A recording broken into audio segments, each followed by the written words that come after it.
From the kitchen of the cabin and around the world, this is Voices from the Solitude, a podcast about the coronavirus and gaming. Today I'm speaking to David Wright from Tabletop Scotland. We talk about his decision to postpone the convention and how hard that process was.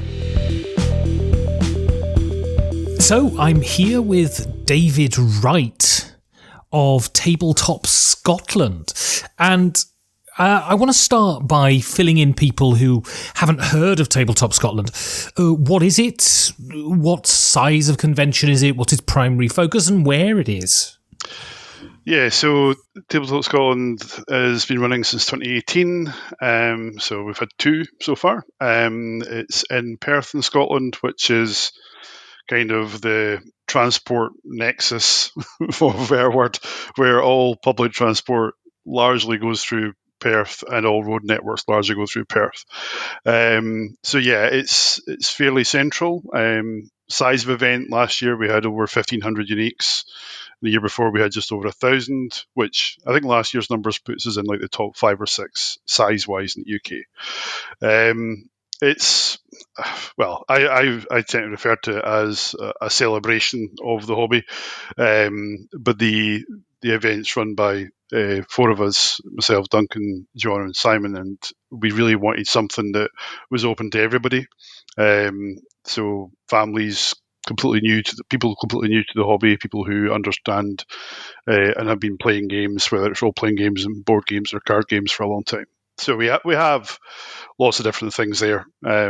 Last year we had over 100 tables of role-playing games over the weekend, and we had about 40 exhibitors, mixture of retailers, publishers, and makers, which is the people who make accessories and artists and stuff like that. So yeah, a mixed bag. We also have seminars and various other things as well that we put on as an adjacent thing for something for people to do that isn't play games. Good. So, what's the scene like in Scotland? How popular are board games? I mean, I assume the weather's dreadful, so I assume it's a fertile ground for gaming. Right? The weather can be dreadful, although last year at Tabletop Scotland on the Saturday it was 29 degrees indoors, and that was with every door possible open. So yeah, the scene is, well, Scotland geographically is a fairly large country. Population-wise, it's not a large country, but geographically it is. There are about 30 game stores in Scotland. Large concentration in Edinburgh and Glasgow, obviously being the bigger cities. But there's stores throughout the country, and there's over, I think it's about 40, 45 games clubs of various sizes throughout the country as well. So there's been a strong grouping of gamers throughout Scotland, not necessarily a strong Scottish community, as it were, i.e. something that brought them all together. And that was certainly one of the goals of the convention, was to try and have that kind of flagship central hub kind of celebration of the hobby in Scotland. And so the reason I've got you on is basically you and UK Games Expo have decided to postpone your conventions because of the COVID crisis. And so firstly, what was the rationale behind that? And secondly, how much sort of renting of garments, how much hand-wringing was there? And, how much thought went into the process of postponing the event? So the kind of decision to do it was made over the weekend of Aircon. So I wasn't there, but Duncan from our team was at Aircon, and he was speaking to Richard and Tony from UK Games Expo while he was there, and it became, we already had an inkling that the scenario of Expo having to postpone was on the horizon, and it was when Duncan was there that they were chatting it through, and the only real viable dates that Richard and Tony could work with happened to be our dates, which was convenient. But immediately after that, Duncan and I had a chat to work out, so what does that mean? Expo, first and foremost, are fantastic support to us. They've provided advice since before the convention existed, and they provide a lot of logistical support to us in general. And we as gamers go to the expo ourselves, and we see it as a very important event in the calendar. So our decision to postpone was, in that context, very easy. Coming up with a date was a bit more challenging. So the first thing was really speaking to the venue. So I did that on the Monday after Aircon, and really just trying to work out from where they sat what options we had. The venue is at some points in the year an ice rink for skating and curling and various other things that you do on ice. But so that meant that any date that we had from September onwards would mean we'd have less space. So we had to decide: do we go ahead and have an event, a smaller event, or do we not? And the appetite was to go ahead as a team. So we decided that, and the venue gave us some dates they could work with. So to kind of work out where to put it in the schedule, we wanted to avoid other major events in the UK, primarily from our exhibitors' perspective, to make sure they could still come, and also avoid Spiel, because that would be silly to go up against Spiel. So we plumped for the 10th and 11th of October. It didn't really mean, the only thing we've had to undo is really comms to our attendees.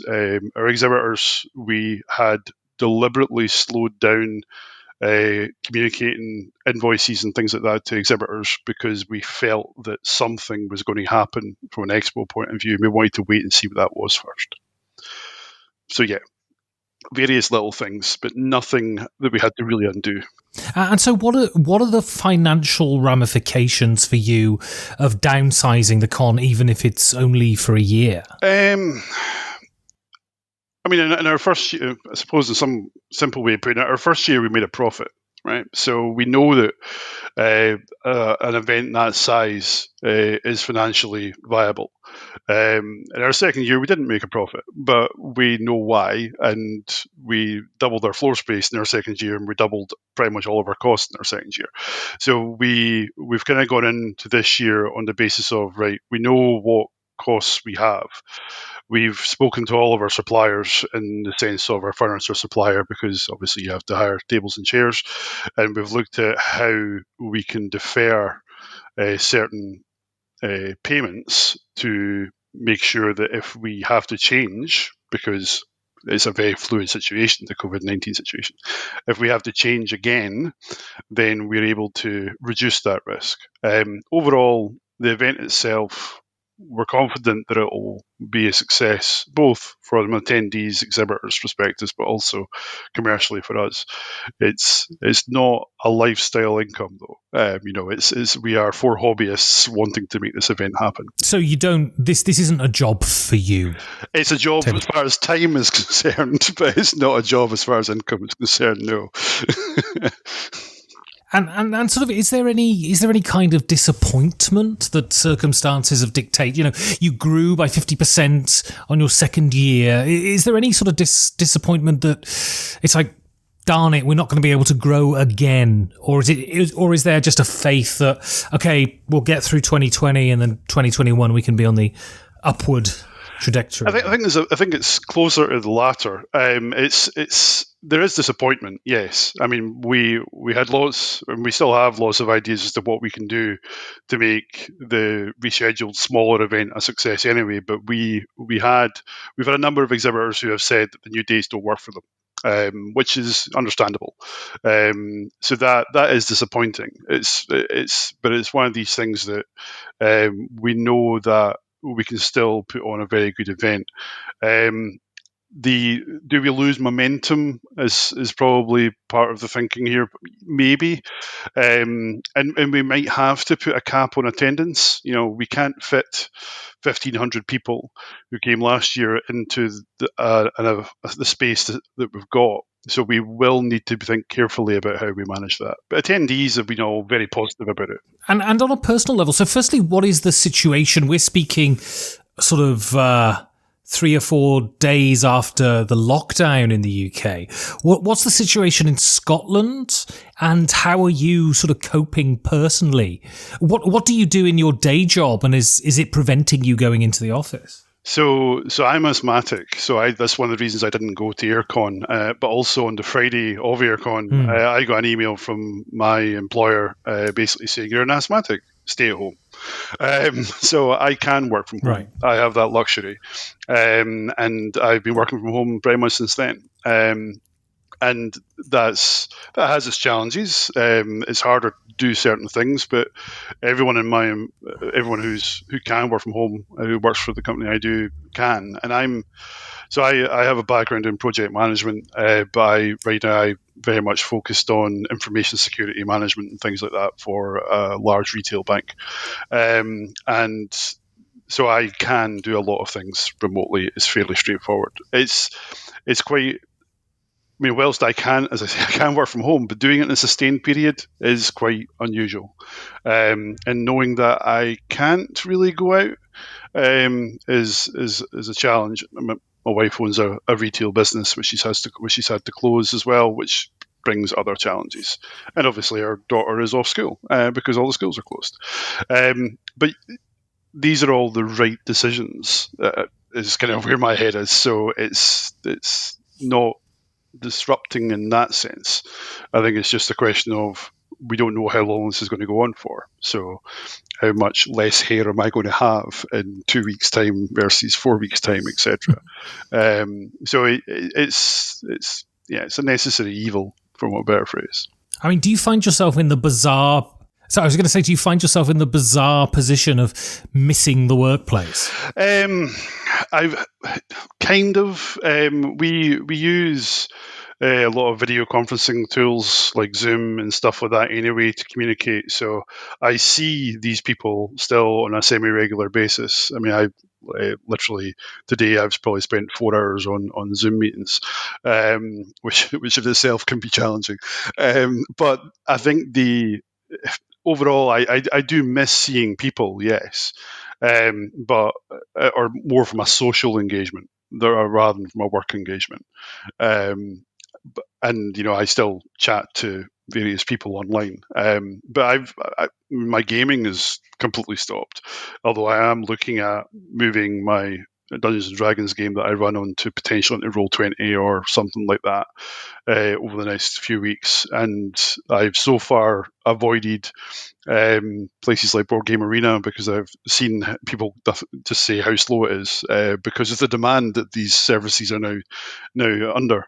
But those are avenues I'll explore. But I can play games at home. My wife she entertains me in that sense. She'll play some games, so as does our daughter. So there's always options. Brilliant. Well, David, thanks for your time, and the listeners won't understand the pain we've actually gone through to commit this to tape, but eventually we've got there. So yeah, thanks very much, and fingers crossed that Tabletop Scotland's a roaring success this year.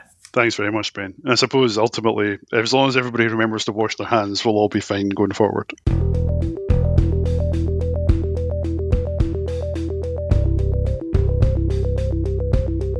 If you want to support content like this, you can go to patreon.com/5G4D. Thank you for listening. Stay safe, and if you can, stay at home.